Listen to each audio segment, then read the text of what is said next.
नमस्ते बच्चों। सावित्रीबाई फुले पर्यावरण एवं शिक्षण संस्थान द्वारा संचालित ऑनलाइन क्लास में फिर से आपका स्वागत है।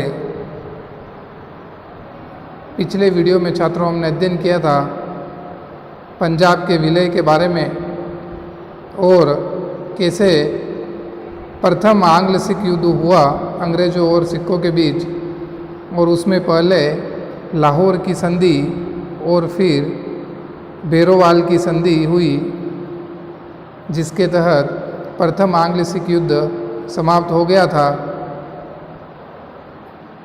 और इसी लाहौर और बेरोवाल की संधि के तहत सिखों में भारी असंतोष उत्पन्न हुआ, जिससे हमें आगे चलकर द्वितीय आंग्ल सिख युद्ध देखने को मिलता है, जिसका अध्ययन हम इस वीडियो में करेंगे। तो विद्यार्थियों, आज का जो हमारा टॉपिक है वह द्वितीय आंग्ल सिख युद्ध है, जो 1848 से 1849 ईस्वी के बीच लड़ा गया। विद्यार्थियों, प्रथम सिख युद्ध के परिणामों और लाहौर तथा बेरोवाल की संधि से पंजाब में तीव्र असंतोष उत्पन्न हो गया, जिसके परिणाम स्वरूप द्वितीय सिख युद्ध हुआ, जिसके कारण निम्नलिखित थे कि बेरोवाल की संधि के बाद पंजाब में सभी महत्वपूर्ण पदों पर अंग्रेज अधिकारी नियुक्त किए जाने लगे और वे प्रशासन में अधिकाधिक हस्तक्षेप करने लगे। इससे सिख अधिक रुष्ट हो गए। यानी कि बेरोवाल की संधि के बाद पंजाब के अंदर प्रशासन के अंदर अधिक से अधिक अंग्रेज अधिकारियों को नियुक्त किया गया, जिससे सिख नाराज हो गए थे, क्योंकि जहाँ प्रशासनिक पदों पर पहले सिख थे उनको हटाकर अंग्रेज अधिकारियों को जब लगाया गया तो अधिकांश सिख बेरोजगार हो गए थे। इस कारण से उनमें असंतोष फैल गया।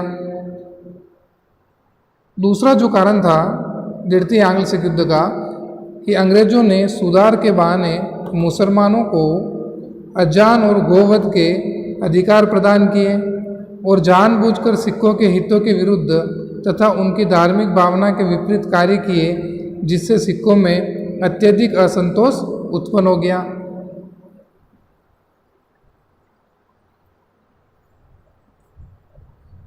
छात्रों, अंग्रेजों ने अपनी कूटनीति के तहत यहाँ पर जातिवाद का कार्ड खेला और सिख जो कट्टर हिंदुत्व में विश्वास रखते थे, उनकी अपनी कुछ परंपराएं थी, उसके विपरीत जाकर अंग्रेजों ने मुस्लिमों को छूट प्रदान की और उनको अजान और गोवध का भी अधिकार प्रदान कर दिया, जबकि सिख गोवध के विरुद्ध थे। वो इसको एक हत्या और पाप मानते थे, तो जिससे सिखों की भावनाएं, धार्मिक भावनाएं जो थी वह आहत हुई और सिखों में अंग्रेजों के विरुद्ध असंतोष बढ़ता गया। छात्रों, तीसरा जो कारण था आंग्ल सिख युद्ध का,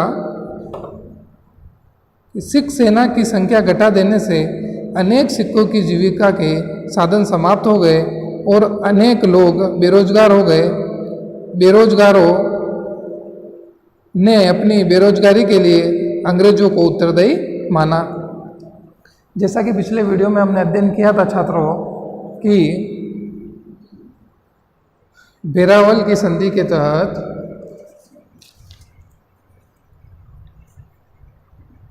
अंग्रेजों ने सिख सेना पर प्रतिबंध लगाए। यानी कि अंग्रेजों ने कहा कि आप केवल 12,000 घुड़सवार और 20,000 पैदल सैनिक ही रख सकते हो। परंतु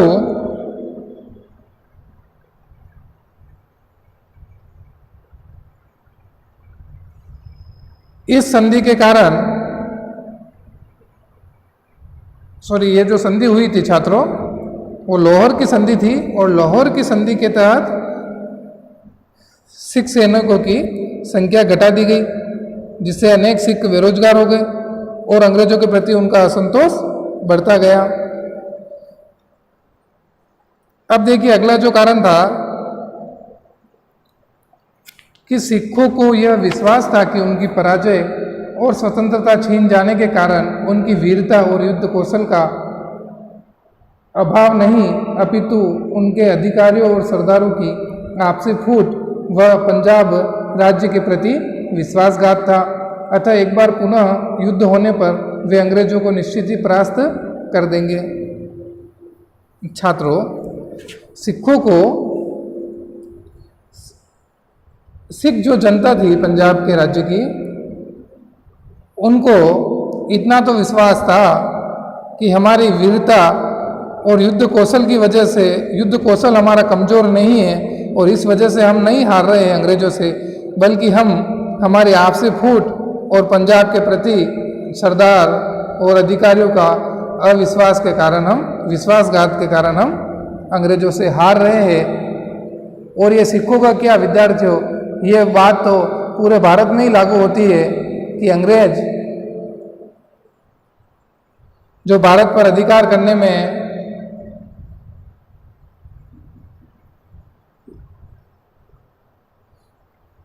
सफल हुए थे, उसके पीछे कोई अंग्रेजों का युद्ध कौशल, उनकी सेना नहीं थी, बल्कि आपस में ही भारतीय राजाओं में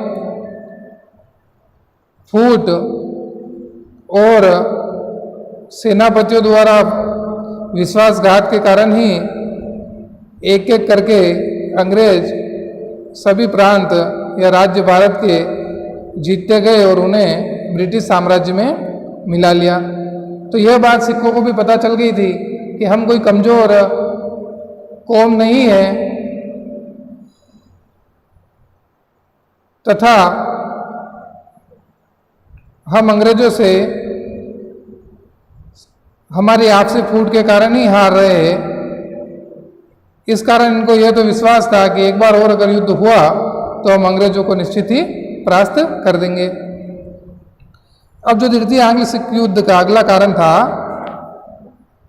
वह रानी जिंदन को संरक्षिका के पद से पृथक किया जाकर उसके समस्त अधिकार छीन लिए गए, साथ ही अंग्रेजों के विरुद्ध षड्यंत्र करने का आरोप लगाकर उसे अपमानित किया गया और चुनार दुर्ग में भेज दिया गया। इससे सिखों में भारी असंतोष उत्पन्न हो गया और उनकी विद्रोही भावना को प्रोत्साहन मिला। यानी कि रानी जिंदन को अंग्रेजों द्वारा जो अपमानित किया गया, उसके कारण भी सिखों के अंदर असंतोष उत्पन्न हो गया। अगला कारण देखिएगा, इस समय भारत का गवर्नर जनरल डलहौजी था, उसमें एक साम्राज्यवादी व्यक्ति था। वह पंजाब को शीघ्र अंग्रेज राज्य में सम्मिलित करना चाहता था। इसके लिए उसे एक बहाना चाहिए था जो मूल राज्य के विद्रोह ने उसे दे दिया। अब देखिए, गवर्नर जनरल बनकर आ रहा है डलहौजी, जो 1848 में डलहौजी था गवर्नर।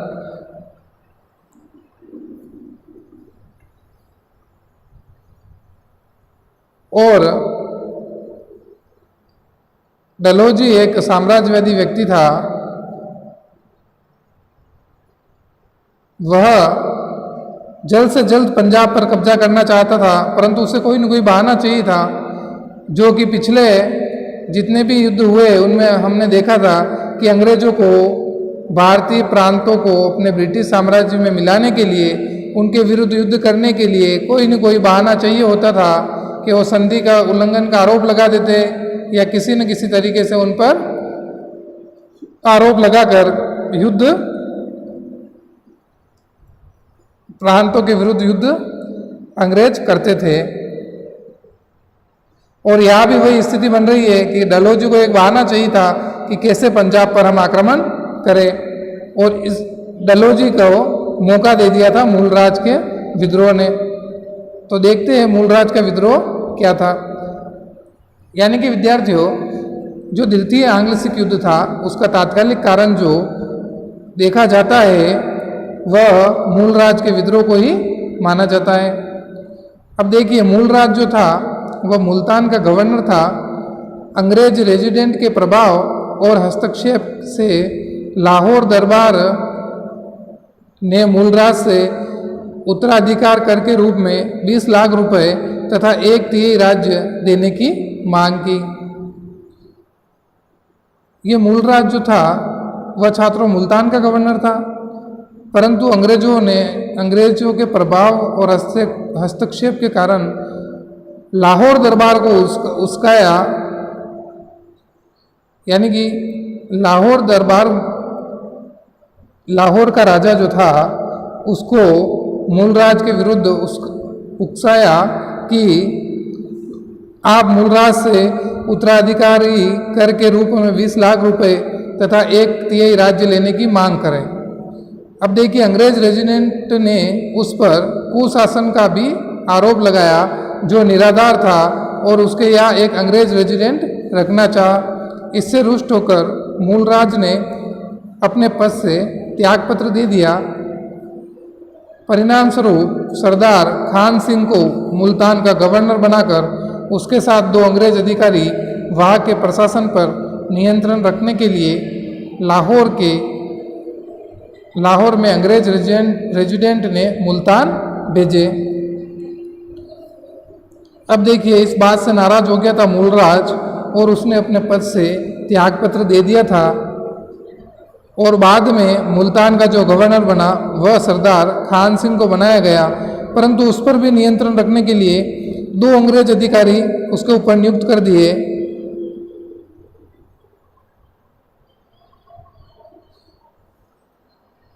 अब देखिए, मूलराज ने मुल्तान का दुर्ग तो अंग्रेजों को दे दिया, किंतु अंग्रेजों के इस अन्याय से मुल्तान के सिखों और जनता ने अंग्रेजों के विरुद्ध विद्रोह कर दिया तथा दोनों अंग्रेज अधिकारियों की हत्या कर दी।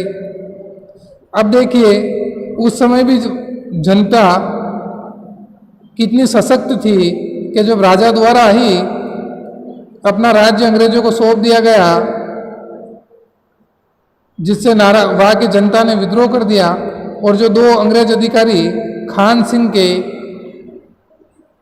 सिंह पर नियंत्रण करने के लिए नियुक्त किए थे उनकी भी जनता द्वारा हत्या कर दी गई, जो तृतीय आंग्ल सिख युद्ध का तात्कालिक कारण माना जाता है।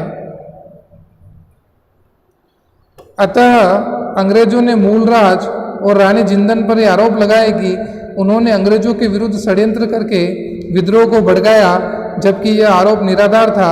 इससे सिखों में भारी असंतोष उत्पन्न हो गया और मुल्तान का विद्रोह समस्त पंजाब में फैल गया। और इधर डलहौजी को भी बहाना मिल गया और उसने 10 अक्टूबर 1848 ईस्वी को सिखों के विरुद्ध युद्ध की घोषणा कर दी। यानी कि पहले हमने देखा था कि डलहौजी को कोई न कोई बहाना चाहिए था पंजाब पर आक्रमण करने के लिए। वह इस जन विद्रोह के कारण डलहौजी को मिल गया और उसने आखिरकार 10 अक्टूबर 1848 ईस्वी को सिखों के विरुद्ध युद्ध की घोषणा कर दी।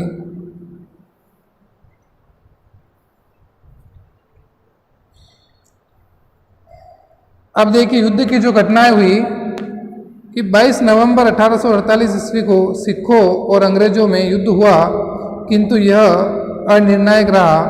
तत्पश्चात 13 जनवरी 1849 ईस्वी को चिलियावाला में भीषण युद्ध हुआ। इसमें सिखों ने अंग्रेजों को परास्त कर दिया, किंतु जनवरी 1849 ईस्वी में अंग्रेज सेना ने मुल्तान पर आक्रमण किया, जिससे मूलराज परास्त हुआ और 22 जनवरी 1849 ईस्वी को उसने आत्मसमर्पण कर दिया। अंग्रेजों ने उसे पंजाब से निष्कासन का दंड दिया। अब मुल्तान पर अंग्रेजों का अधिकार हो गया। विद्यार्थियों, जब चिलियावाला में भीषण युद्ध हुआ था तो उस समय सिखों ने अंग्रेजों को परास्त कर दिया था,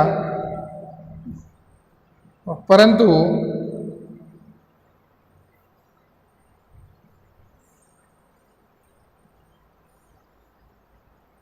जब अंग्रेजों द्वारा वापस मुल्तान पर आक्रमण किया गया, जिसमें मूलराज की हार हुई और उसने आत्मसमर्पण कर दिया,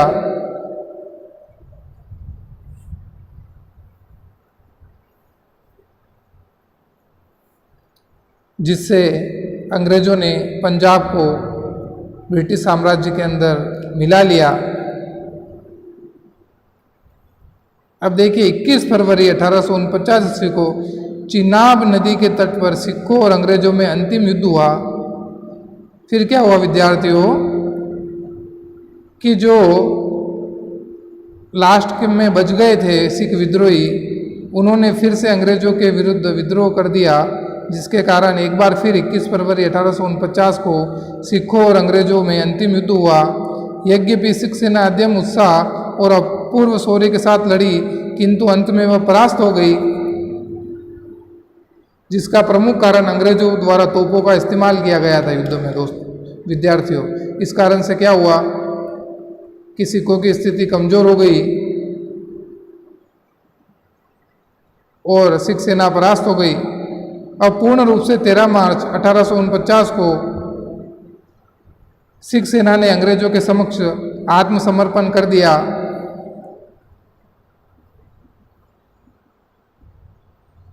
अब आंग्ल सिख युद्ध के जो परिणाम हुए कि डलहौजी द्वारा पंजाब का विलय 29 मार्च 1849 को एक घोषणा करके पंजाब को अंग्रेजी राज्य का अंग बना दिया गया और उसका शासन संचालन करने के लिए 3 अंग्रेज कमिश्नरों की एक समिति बना दी गई।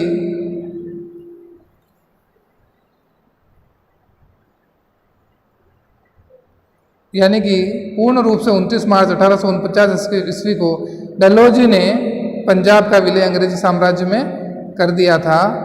और दूसरा जो परिणाम युद्ध के बाद हुआ कि दिलीप सिंह, जो कि सिखों का अंतिम महाराजा था, वो 5 लाख रुपए वार्षिक पेंशन देकर उसकी माता रानी जिंदन के साथ इंग्लैंड भेज दिया गया। और महाराजा दिलीप सिंह ने कोहिनूर हीरा अंग्रेजों को भेंट किया था, जो अफगानिस्तान के शाह शुजा ने रंजीत सिंह को दिया था। डलहौजी ने कोहिनूर हीरा रानी विक्टोरिया को भेंट किया, जो आज भी ब्रिटिश राजमुकुट में लगा हुआ है। कोहिनूर का हीरा वो अंग्रेजों ने या पंजाब से को जो ब्रिटिश राज्य साम्राज्य में मिलाया था, तब दिलीप सिंह ने उनको ये हीरा भेंट किया था अंग्रेजों को। और विद्यार्थियों, यह जो कोहिनूर का हीरा है, यह जब इनका शक्तिशाली शासक था रंजीत सिंह सिखों का, उसने जो अफगानिस्तान के शासक शाह शुजा को हराया था, तो वहाँ से उसको ये हीरा, वहाँ से हीरा लेकर यह पंजाब आया था। और बाद में इसी का जो उत्तराधिकारी था दिलीप सिंह, उसने ये हीरा अंग्रेजों को भेंट किया। तो इस तरह छात्रों, आपको समझ में आया होगा कि कैसे अंग्रेजों ने अपनी कूटनीति के तहत एक और बड़े राज्य पंजाब को भी ब्रिटिश साम्राज्य में मिला लिया और पंजाब विलय के दौरान अंग्रेजों और सिखों के मध्य मुख्य रूप से 2 युद्ध लड़े गए, जिसमें सिखों की हार हुई और अंग्रेजों ने पंजाब को ब्रिटिश साम्राज्य में मिला लिया। तो छात्रों,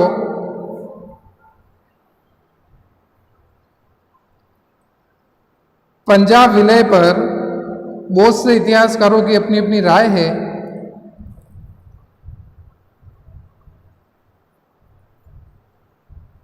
और बहुत से इतिहासकारों ने सिखों की पराजय के जो कारण बताए हैं,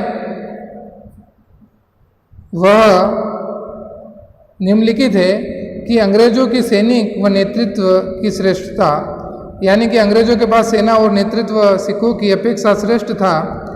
सिख राज्य में सरदारों के आपसी विवाद, सिख राज्य में संगठन एवं एकता का अभाव और सिखों के पास आर्थिक साधन भी सीमित थे तथा प्रथम सिख युद्ध के दौरान नेताओं, जो सिख नेता थे, उनके द्वारा धोखा देना, तो इन सभी के कारण सिखों की हार हुई। इतिहासकार इवांस बेले के अनुसार पंजाब का विलय अनुचित था। पंजाब का कोई विलय नहीं हुआ था, यह तो विश्वासघात था। बेले का कथन भी छात्रों एक तरह से सत्य था, क्योंकि भैरोवाल की संधि के बाद लाहौर दरबार का प्रशासन संरक्षक परिषद चला रही थी, जिसका प्रमुख कंपनी का रेजिडेंट था। सिख सेना ने विद्रोह किया था, तो महाराजा लाहौर दरबार ने समर्थन नहीं किया था।